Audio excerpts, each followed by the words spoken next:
Americans are literally fleeing the country right now, and the numbers are not a joke. Record citizenship searches in the UK, a 46% spike in Ireland applications, and Spain had to shut down their golden visa program because too many Americans were buying up property. So today we're watching people who already made the move share their experiences, and honestly, some of these takes are wild. Welcome back to Mind Mirror. Let's get into it. The number of Americans seeking UK citizenship has reached record high levels since Donald Trump was reelected president. Ona Okarega, director at the law firm Immigration Advice Service, said there was a huge spike in British citizenship searches the day after the U.S. election in November. Meanwhile, there has been an increase in Americans seeking citizenship in Ireland, with a 46% rise in applications last year from people in North America with Irish ancestry. Here are the top 10 cheapest countries to move to if you're finding yourself not loving the result of the election. Hey, it's Madison, and it's my mission to help you travel more without breaking the bank, and I'm currently a full-time traveler living in Greece. In my last post, I shared the easiest countries you can move to, but they're not all entirely cheap, so let's go and see which countries would be a little bit more bang for your buck. Number 10 is Thailand, particularly the city of Chiang Mai. Number 9 is Panama, which was also on the easiest countries list. Next up is the Philippines, which specifically has low rent and also a retirees visa program. Cambodia, with extremely low cost of living, particularly in cities like Phnom Penh. They also have a really easy visa process with a lot of options for renewal and residency. Next up is Ecuador, with the coastal city of Salinas being a great beach town option. Another option is the beautiful country of Nicaragua. They offer a retirement program as long as you have $600 in income a month. Really popular among retirees and digital nomads. Next up is Colombia, which has a retiree and digital nomad visas available. Number 3 is Portugal, which was listed as number 1 on the easiest scale. Golden or D7 visas make it really easy, and the affordability is amazing from what I hear, but I will let you know because I actually go there on Saturday. Second is the stunning country of Vietnam, really known for having low rent, food, and healthcare costs. Only call out here is that long-term visas are challenging, but a lot of people say that it's kind of easy to manage even just with a tourist visa. I'll let you do the research on that one. And the number 1 recommended option for cheapest place to move is Mexico. Much more affordable cost of living in smaller towns. She's listing all these countries like it's a vacation brochure, but moving to another country is not booking an Airbnb for a week. Vietnam, Mexico, Thailand, sure, they sound amazing on paper. But she casually drops, I'll let you do the research on that one. About the visa situation and that. Right there is the problem. People get seduced by the cheap cost of living in beautiful beaches and completely ignore the bureaucratic nightmare of actually establishing legal residency. Here's what nobody tells you. Your American health insurance doesn't work abroad. Your 401k gets complicated, and if you don't have remote income, you're basically a tourist burning through savings. Do the boring research first before you start packing boxes. Towns and coastal towns. There's that temporary residence visa that allows foreigners to stay up to 4 years. Let me know where you would choose to move. I just did a video about how a Trump administration is going to affect, or likely going to affect, immigration law moving forward. However, if you are interested in leaving the United States, I want to announce that I will be partnering with an attorney in Spain who will be providing services with our firm to United States citizens who wish to either get a digital nomad visa, a golden visa, a retirement visa, or an investor's visa in Spain. Now, Spain is part of the European Union, and once you become a citizen of Spain, you can live and work anywhere in the EU. So, pin this video, save this video, share it. I will be announcing more about that in the coming weeks. An immigration lawyer pivoting her whole business to help people relocate to Spain. That tells you everything about where the demand is right now. She's talking about digital nomad visas, golden visas, retirement visas, like it's a menu at a restaurant. And honestly, the business move is smart. She sees an opportunity and she's capitalizing. But here's what concerns me. When lawyers start marketing immigration services on social media, that means there's a massive wave of people making emotional decisions. The best moves in life are made with strategy, not panic. If you're genuinely considering this, sit down with a financial advisor before you talk to an immigration lawyer, because the money conversation matters more than the visa conversation. Starting to take consultations shortly thereafter. Answering your questions about leaving the States and moving to Germany after the election. I told you Germany made it easier for skilled workers from around the world to come and work here. And some of you ask, what exactly are skilled workers? Basically, as a skilled worker, you either have to have a university degree or professional training and work experience recognized by Germany. How do you apply for a skilled workers visa? If you don't have a job offer yet, the opportunity card might be your best bet because it's a job seekers visa. You can apply for it through the German embassy that's responsible for your region. To find out if you are eligible, you can do the self-check on this government website. Some of you guys said you want to leave the United States but keep your job. So can you work remotely in Germany for an American company? It's complicated because Germany doesn't actually have a digital nomad visa, so you still need a permit. And for that, you need a work contract that complies with German labor law. Your company has to pay for half of your social insurances and give you these benefits. Your best bet might be a freelance visa. Do you accept nurses? Yes, Germany is desperately looking for nurses and medical personnel. There are actually this many open jobs for nurses. Free university education, no student loans, desperately hiring nurses. Germany is out here sounding like a fantasy, and honestly, for skilled workers, it kind of is. But she buried the important part at the end. Germany's own government just collapsed and they're heading into snap elections. So you'd be leaving one country in political chaos to move to another country in political chaos. The grass isn't greener, it's just a different shade. Now the opportunity card she mentioned is genuinely useful if you have qualifications. So look into that, but go in with your eyes wide open. Every country has problems. The question is, which set of problems can you live with? That's not pessimism, that's just being a grown-up about a major life decision. Nurses. Can you move here to get a university degree? Absolutely. And no student loans because most universities, public universities, are free here. And yes, guys, since my last video, Germany has experienced some political drama. The coalition government collapsed and we will most likely have elections early next year. Please check out my videos on that topic to know more. Many Americans want to leave the U.S. right now because of Trump, but for Black Americans, they wonder what life would be like for them in Europe. Portugal has low harassment rates and a diverse culture, attracting many of them. I had a level of fear that Trump was going to win again, and I was like, I need to get the out of the U.S. It has felt like a lot less pressure than it was in the United States, but my positioning is different. The way I'm treated is different. The privileges that I carry here are different than in the U.S. Racism exists everywhere. I don't feel as though I've been directly impacted. I know that as an American, I come with a certain amount of privilege that maybe shields me from some of that. For me, as an American, it was really important that I assess safety outside of violence and control. I 100% feel like I belong here and I have a right to be here. So if you're wanting to move because of the current administration, it is okay to do that. You have to choose yourself. She said something that hit different. She said her positioning is different, the way she's treated is different, the privileges she carries are different. That's real self-awareness right there. A lot of Americans show up in Europe thinking they escaped something. But what actually happened is they arrived with American dollars and an American passport, which makes you privileged in most countries. You didn't find a better world, you found a world where you are the wealthy foreigner. And she acknowledged it. Racism exists everywhere. She just experiences it differently because of her economic position.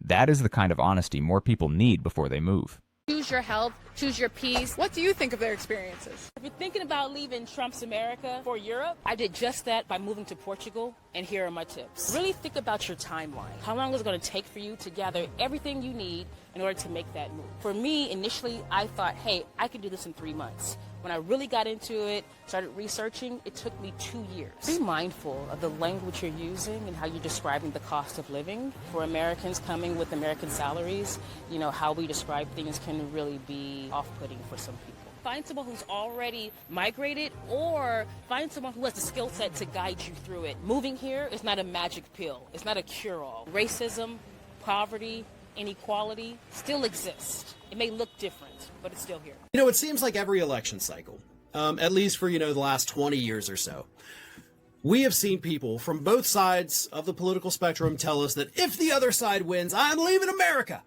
I'm not going to live under Barack Obama. I'm not going to live under Donald Trump. I'm not going to live under Joe Biden. I'm not going to live under George W. Bush.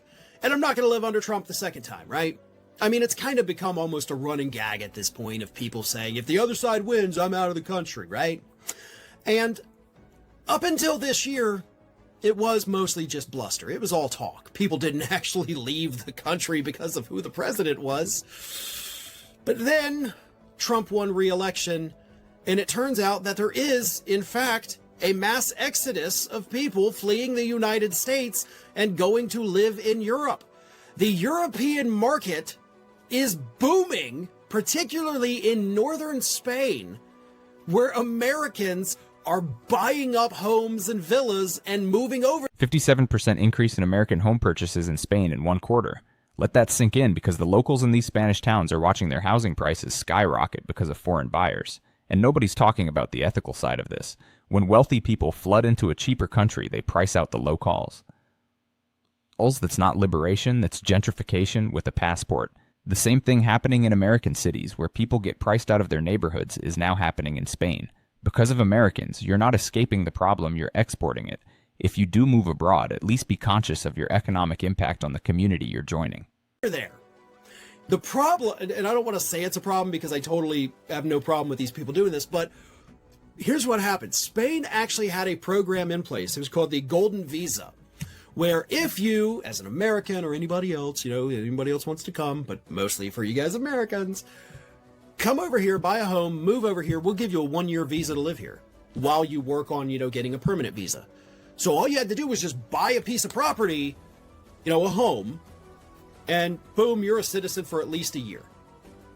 That program became so popular with Americans that Spain, just in the last month or so, had to cancel it. They're like, all right, no, we can't do this anymore because you guys are taking up all of our property now.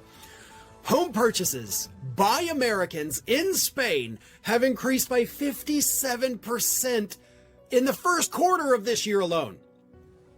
And a lot of it is they don't want to live in the nightmare that Donald Trump is creating for those of us here in the United States. But to be fair, that's not the only reason. According to the realtors in Spain, they say that the low cost of living in Spain compared to the U.S. is a big motivator for some of these people fleeing the country, and also gun violence. They don't want to live in a country with as much gun violence as we have, so they're like, screw this, I'm going to go to a different country. He brings up gun violence as a major reason people are leaving, and that one actually hits different because it's not about politics, it's about survival. When parents are choosing to uproot their entire lives and move to a different continent because they're scared to send their kids to school, that's not dramatic, that's desperate. And this is bigger than any election cycle. This is a fundamental quality of life question.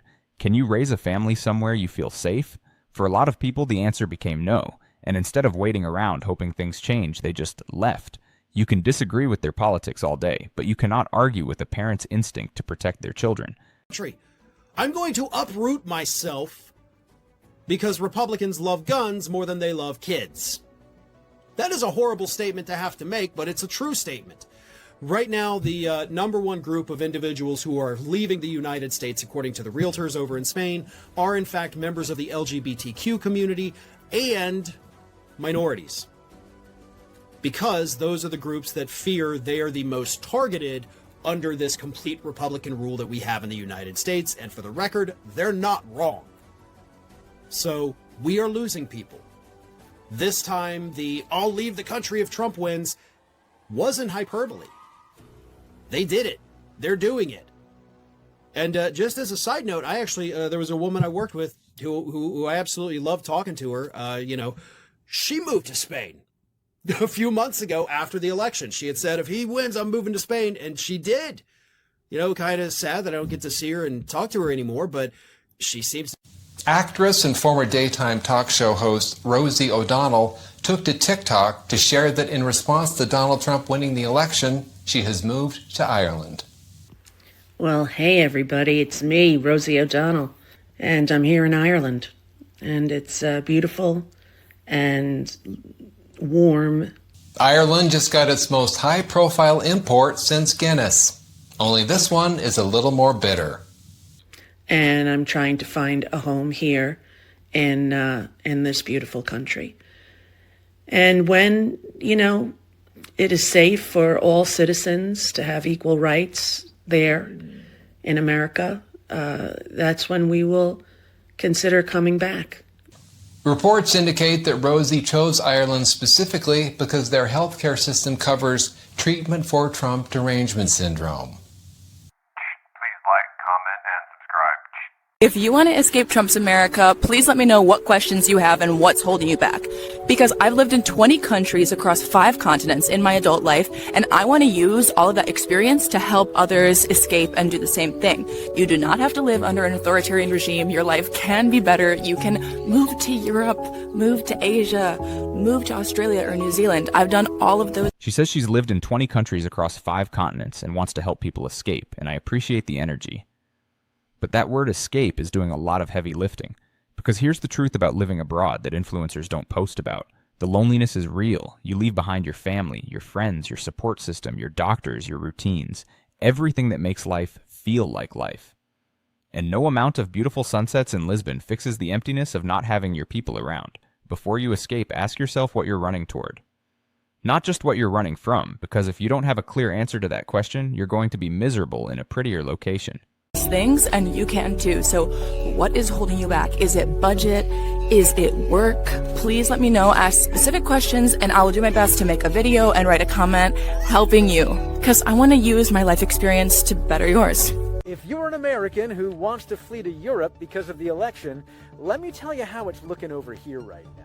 Europe woke up this morning and freaked out. They think there's going to be war with Russia and they will have to go it alone because Trump won't support Ukraine against Russia and probably won't like Europe giving American weapons to Ukraine to defend themselves. And if Ukraine surrenders, then Russian aggression will move to the next country over. And Trump wants to pull the U.S. out of NATO, which means the U.S. will not come to Western Europe's help if that happens. And everybody wants nukes to defend themselves now, and everyone is saying there is going to be a hot war on the continent in the next 10 years. Second, Europe thinks that any hope of saving the climate is now gone. Anything they've been doing about green energy or reducing carbon emissions will be undone by the U.S. not doing anything about climate, or in fact, hastened by the U.S. loosening environmental regulations. Europe is also expecting to get involved in a big trade war with the U.S. now, because Trump can say, do what I say and I'll give you a sweetheart deal, or don't and I'll tariff the hell out of your exports, which Americans will fit the bill for. However, it will still affect European exports because it will be more expensive for Americans to buy them, which will reduce the amount of exports that Europe sells to the U.S. Now, this is the analysis everyone else is skipping. He's breaking down trade wars, potential military conflict, NATO falling apart, climate policy collapsing. While everyone else is making cute videos about cheap apartments in Lisbon, this guy is explaining that Europe has its own existential crises happening, and this matters because people are making permanent life decisions based on a snapshot of how things look right now. Europe in 2025 might look very different from Europe in 2030. Do your geopolitical homework the same way you'd research a neighborhood before buying a house. But for the time being and in the short term, if you're looking for a place to ride it out for a few years, Europe still ain't bad. By QR code or click the link in the description. With at least another 4 years of this, they're counting on you to be distracted. This app is how you stay focused. So today's question from YouTube user Oscar Flores 1980 asks, do you think that the great USA evacuation could happen? And the answer is yes, because it is. There was a report that came out 3 or 4 weeks ago that actually talked about the fact that we have now seen a record number of U.S. citizens leave the country to move to Spain. Spain is now inundated with Americans buying property, moving over there, basically becoming expats from the United States. They wanted a better place to live, and they found it in Spain. We have seen other countries, other cities in other countries offering American citizens like, hey, we'll sell you this property dirt cheap if you want to move over here. You know, we've got these old villages that haven't been updated, but if you're willing to come over here, pledge an investment of, $50,000 to $100,000 into the property, we'll basically fast track you to dual citizenship or permanent legal residency. So other countries do understand, like, hey, Americans want out. This is our golden opportunity. So yes, I don't know if I would call it a mass evacuation, but a small scale evacuation has definitely happened, and the numbers bear that out. Now, where it becomes a real problem is with the brain drain, because we have also seen a record number of doctors. He ends on brain drain, and this is the part that should worry everyone, regardless of what side you're on. When doctors leave, nurses leave, engineers leave, that doesn't hurt politicians in Washington. That hurts the person in rural Ohio who now has to drive 3 hours to see a specialist. The communities losing these professionals are often the same communities that can least afford to lose them, and that's the cruel math of all this. The consequences don't land on the people who caused the problem. They land on the people who were just trying to live their lives. Skilled workers don't owe loyalty to a country that doesn't make them feel valued. That's not how it works. You want people to stay, then build something worth staying for. Doctors, like medical doctors, like family doctors. We just watched a whole range of people, from immigration lawyers to expats to political commentators, all talking about the same thing. Americans are leaving, and it's not just talk anymore. Some of these people made great points about doing your research, being honest about what you're walking into, and understanding that no country is perfect. The real question isn't where should I move, it's what kind of life do I actually want to build. So tell me in the comments, if you could relocate anywhere tomorrow, where would you go, and what's the one thing holding you back right now? Like, share, subscribe.